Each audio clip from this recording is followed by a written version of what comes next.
Welcome to Mindful School Marketing, your go-to podcast for personal and professional growth. We're school marketers, business owners, and moms passionate about connecting other school professionals with tools and strategies for success. We love solving problems, exploring new ideas, and thinking outside the box. Let's transform your school and life starting right now. Transform your school's admissions and marketing with Inquiry Tracker, the ultimate solution for managing inquiries seamlessly. Discover how you can make your admissions process more efficient and effective with this leading solution. Welcome to Mindful School Marketing. I'm Aubrey Bursch. And I'm Tara Clays. Today we're joined by Rebecca Drobis. Rebecca is passionate about capturing compelling, high-impact images of the learning environment. For 15 years, she's worked with independent schools, colleges, universities, and education publications across the United States. Rebecca's training as a photojournalist instilled in her a keen sense of observation and the ability to capture impactful storytelling moments. She prides herself on being a proactive, enthusiastic, and flexible team player. She engages with her clients to understand their marketing goals and unique culture so that she can translate that to a library of photographs that are versatile, strategic, and unique. Welcome, Rebecca. We're so glad you're here. Thank you. I'm happy to be here. Yes, Rebecca, we're so excited you're here and we're excited to kind of really dive into this topic. But before we get started, can you tell us a little bit more about yourself? Sure, I'd love to. I am actually a product myself of an independent school in the DC metro area, so K through 12. So I feel like this work probably started before I even was conscious of it. And I really have always been drawn as a photographer to photographing young people, students, my own students. I taught photography for a long time, and I just have a real passion for everything that happens within the independent school system. So yeah, it's been a labor of love. That's great. I have a similar passion for that type of content as well. It's really fun to work with photos of cute kids, happy kids, usually. I'm really excited to talk to you about strategy because it's something that we focus on as a website design agency, but also on this podcast, sort of thinking thoughtfully, mindfully, and strategically. So let's start off by talking about strategies that you would recommend for schools to capture authentic moments that showcase like the unique spirit and culture of a school, not just, a group of kids or something like that. What's the strategy behind that? How do you approach it? Yes, I am a big believer in strategy because I think that the more thoughtful a school can be ahead of time, understanding that, to bring in a professional photographer, it's a big investment. And we also need to make sure to capture a lot because there are a lot of stakeholders in the equation. So I like the strategy and the planning to first happen in-house. So by the time I'm brought in, I want to encourage them to have had a lot of conversations across departments, across the administration, and get a sort of comprehensive notion of what they're looking to achieve in that photo day or, campaign or multiple days, depending on what we're in for. So I think internally the conversation should happen, and then I like to also have a strategy session with the school, especially the director of communications and anyone I'll be working on site with about what they're looking to capture, what their high level goals are, and then maybe some of the more granular shots or sort of themes that are really important for them in this upcoming communication cycle. I think I love that you say goals, because I think it's important to have those goals. If we don't have a goal of what we want to accomplish, then, and a strategy to follow that, it's really hard to kind of, get to that end point. So I'm so glad you mentioned that strategy being so important. So I'm curious, how do you approach composition to create visually compelling photographs that will help tell a story about a school? And I would say along those same lines, I'm really curious, are there some key shots, maybe 5 key shots or types of shots that schools should consider while they're undertaking this project? That's a great question. And I think there is often a big disconnect between, communications professionals and photographers because there usually isn't a creative director per se. So I kind of wind up like straddling that role myself. And so I think that it's really important to have a lot of wide establishing shots, especially depending on what kind of, website template or service you're using, so that you can get those like really big, broad overview feeling of the school from a high level. And then also have some compelling medium shots where there's some action, but it feels, like you're on the outside. And then like one of my what I think are really, really important images are the really close-ups where you feel like you're in this intimate learning moment and you're in the classroom and you can really see it and viscerally understand what that feels like. Those shots tend to have a lot of emotion, whether it's centered around friendship or like a teacher student interaction. So I think those are three really important types of pictures. And I am always very cognizant of capturing like that spectrum. I'm curious about something that we face a lot when we're developing websites and having photography or choosing photography. And I mean, most schools have an arsenal of photos. They have a lot of photos over a long period of time with a big range. But something that we really try to talk about is reflecting the diversity and inclusivity of the student body in a school. It's really important to do. As you look back over a library of photos, they may or may not exist. How do you approach that topic with the photos that you take, creating new photos for schools? Is that something that you're asked to do? And how do you move forward on that topic? That's a really important point. And I know that for many, many schools, especially in this outward facing sort of their marketing, admissions materials, that's something that's a huge priority for them.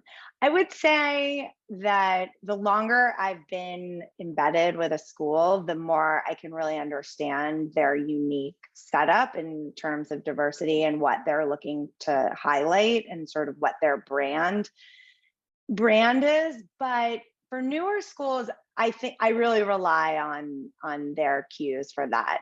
I mean, my photojournalistic background sort of tells me to be representative of what is accurate. So, peeking behind the curtain, like I have two schools of thought where I want to be both accurate, but I also want to be in lockstep with my client, So I think there are a lot of sort of on the ground conversations that happen. But again, this will go back to strategy. And I think on a high level across the administration, they should have a conversation about sort of like how they want to outwardly represent themselves, and then make sure that when we're setting the stage to go into a classroom or on the playground, that it's reflective of what they would like to represent their diversity. And if it exists, I will be sure to capture it. I think that relates back to the initial question about strategy too, right? Like that, if that's part of their strategy.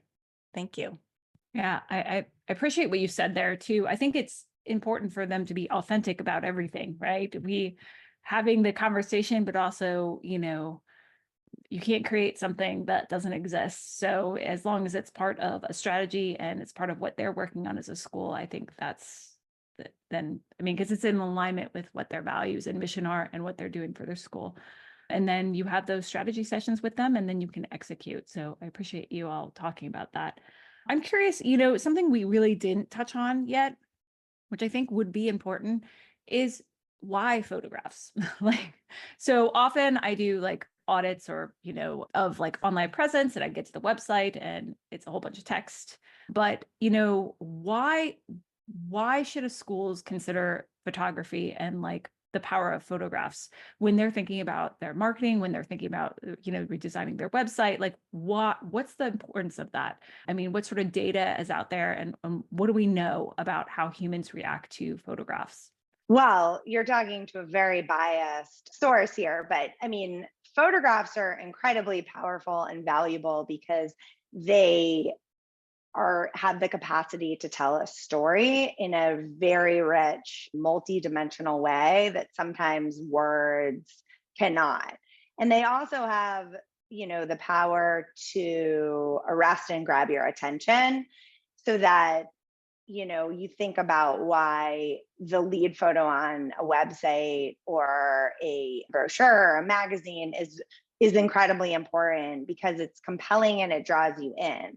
And then it allows you to then want to engage with the content and the copy. And so I think if you don't have that sort of attention grabber, then you might wind up losing audiences, especially, we're now speaking to a very fluent, very visually fluent audience. And thinking that, for some of these, like you would also think about the student themselves, the prospective student, as being a stakeholder, and they want to see themselves reflected, in these admissions materials. So they could actually literally see themselves at that prospective school. So, I think that it's a missed opportunity if you don't, if you write off photography and visual storytelling. And also just the learning environment is so inherently visual that it's kind of like one of your most compelling assets. All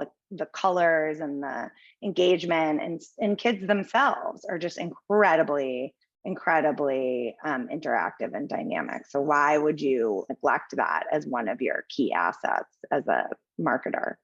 Yeah, I would also say that of our audience is getting shorter. So instead of being able to scroll through like paragraphs of text, a photo can really tell a story really quickly. I know there's all those quotes out there about that, but it's really important. So transitioning a bit, I'm curious, for all those schools out there, they're, excited to capture the best photographs as possible.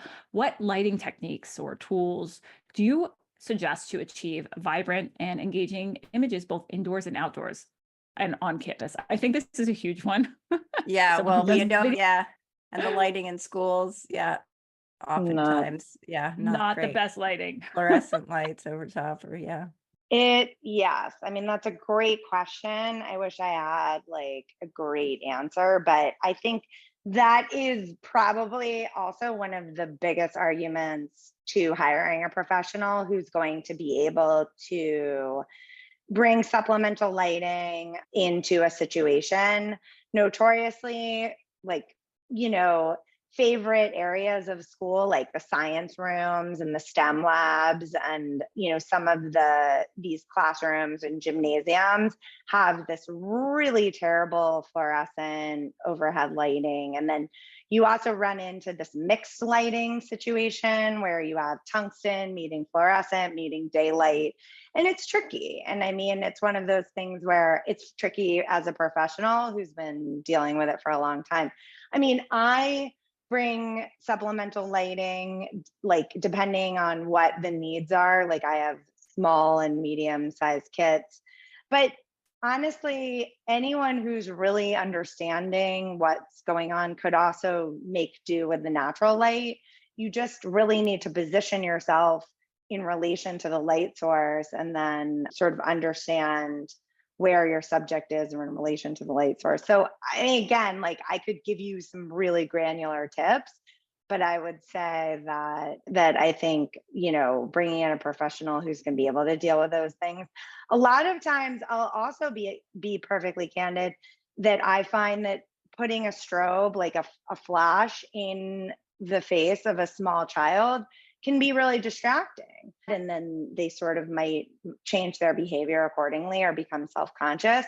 So I think that I've very, very, very decisively made choices to capture, really intimate, special, and high energy, like beautiful moments between two students, or an expression that would not have been able to be photographed if I was flashing a strobe in their face. So I would say, above all else, like a beautiful, compelling image that you are able to capture with true authenticity is better than like a perfectly lit picture any day of the week.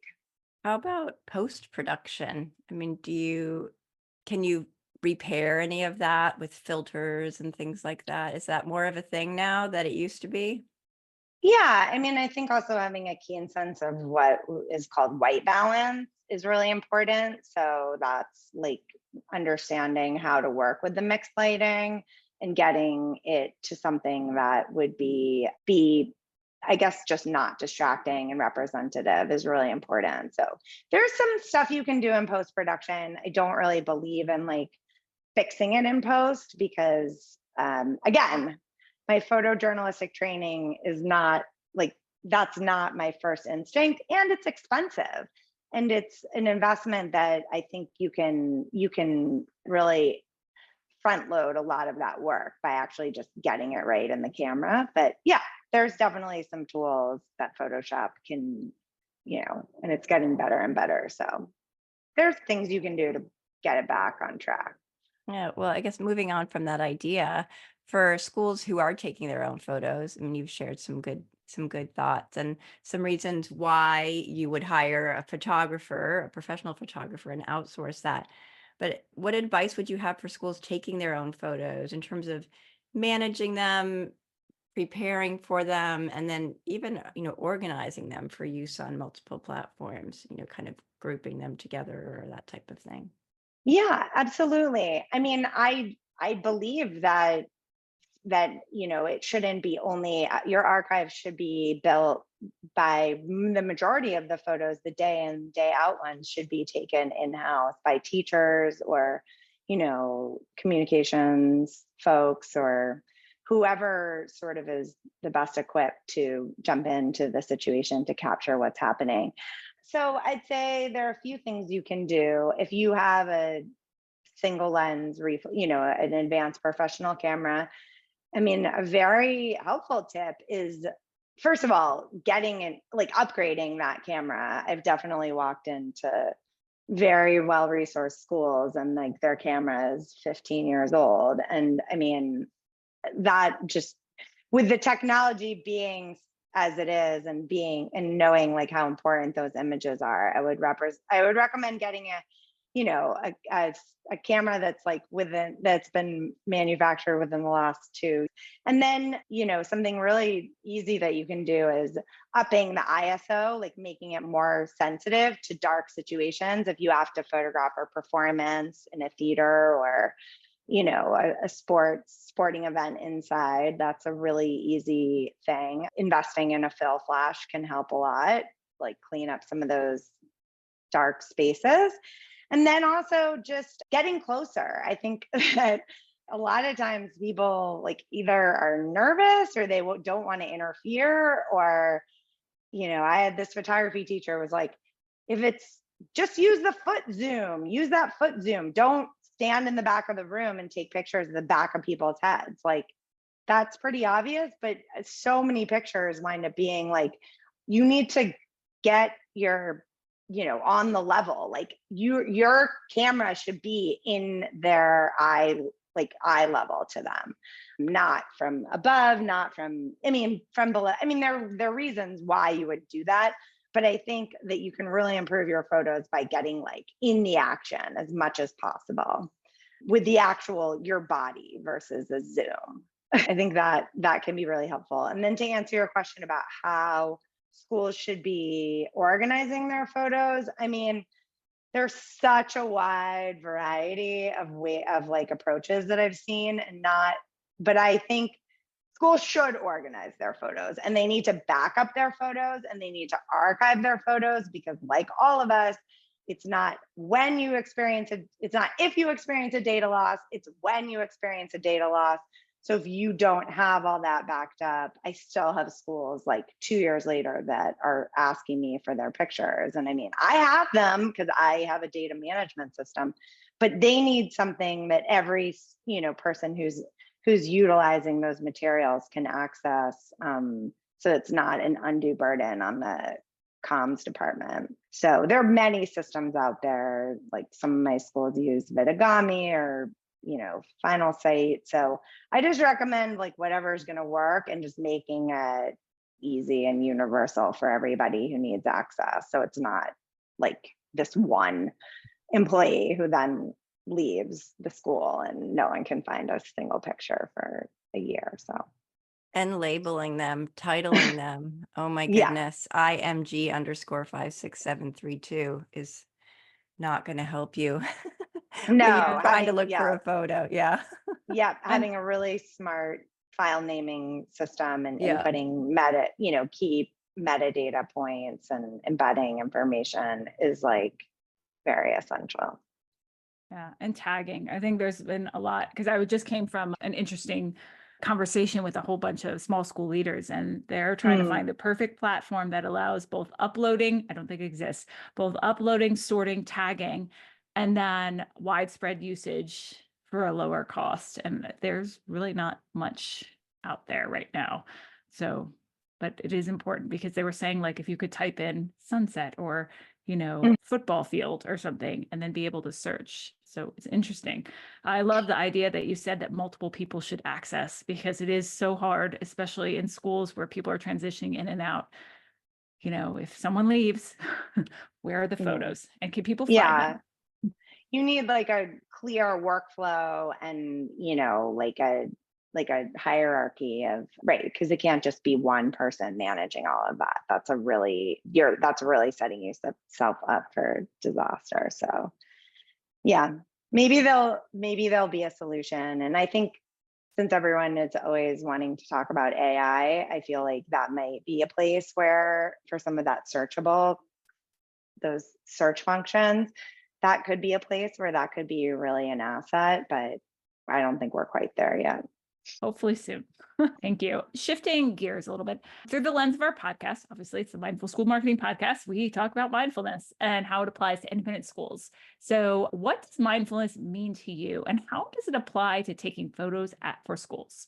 Well, I love that. Mindfulness I try to apply that to my personal and professional life. And with respect to photography itself, I actually just feel so richly rewarded in terms of mindfulness by my profession because I am so in the moment. Like my camera and what I am like sort of my contractual obligation as a professional coming into a situation is to just be there and like be a keen observer, and capture that content. And so what that requires is absolute full presence.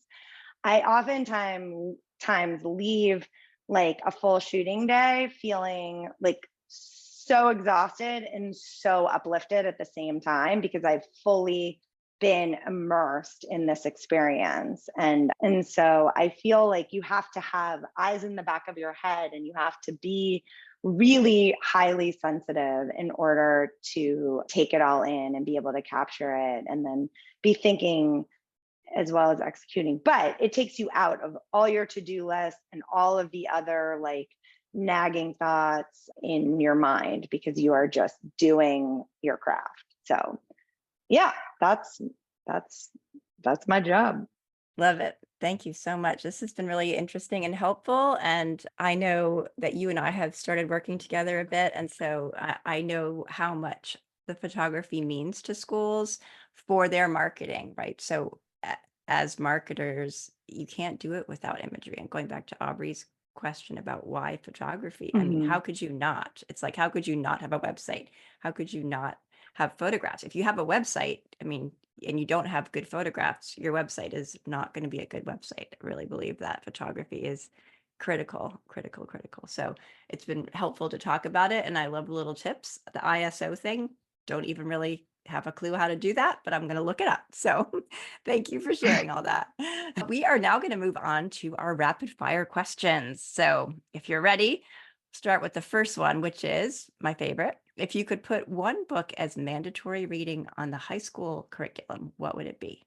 Well, speaking from experience, I read the Bible as literature, the Old and New Testament, and I actually found, well, not scintillating content. It was incredibly valuable. I would put that on the high school reading list because it informs a lot of there's so many iterations and so many plays on it, and every single genre across every culture, well, Western culture. So, but I think that was very helpful in terms of just framework of understanding some Western literature and religion. So the Bible, the Old and New Testament. Thank you. What's one app you couldn't live without? LinkedIn. I really find it to be, I think there's great content there, and you can find me hanging out there, and that's about it. I've deleted all the rest of them.